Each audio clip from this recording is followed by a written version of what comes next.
iba't ibang bansa, iisa ang tawag, OFW sa mundo. May Ang pinagbasehan ko lang nakako sa akin na magmula na magpatayo ng bahay, sabi ko ay maganda ang aking revenue ngayon, kaya iniisip ko nung kako hanggang January mapasimula na. Sponsor man o volunteer, side by side we stand. Malinis ang puso, guided by God's hand.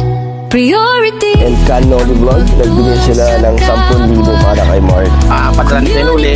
Ay, binigay din po natin sa kanila yung mga potsyon. Yan to, habi ha. Hawakan mo, mahawakan mo ba, be? And thank you na sa DJ KUK, nagbigay ng 30,000 ulit para sa ating pabahay. Grabe.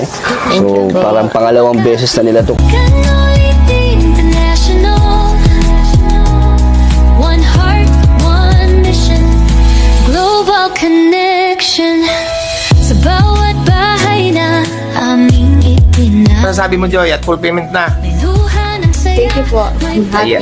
Ayan. At magkakaroon na ulit ng panibagong magandang bahay si Princess Joy Diwata. Hindi na makakita ng luti at sa awa ng Diyos po ngayon ay full payment na. The vlogs na nagpaabot naman ng pinansyal at bigas nung nakaraan para naman sa iyong mga anak. Maraming salamat po, Canoli. Dan Joy UK. For raise ng 10,000 pesos! Thank you po, Danjoy UK. Salamat po masyado po. From Canoli Team International to Dara, 10,000 pesos! Dan Joy International, another 5,000. Pira. Ha? Baritin kay lahat yan, mga kaibigan. Salamat, Canoli. Canoli Team International. Stronger together, one nation, one vision, different places, one Filipino soul. Small acts of kindness make a big change whole. Kung sama-sama, we can make a way. Hope for tomorrow, starting today.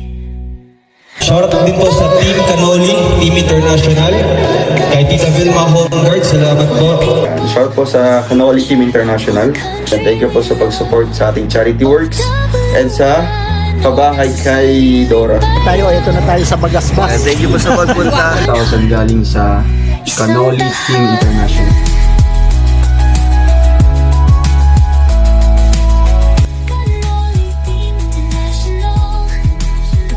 Sa channel ni Bro Noli Team International, sa lahat na mga patuloy na sumusuporta. Mega love shout out sa inyong lahat.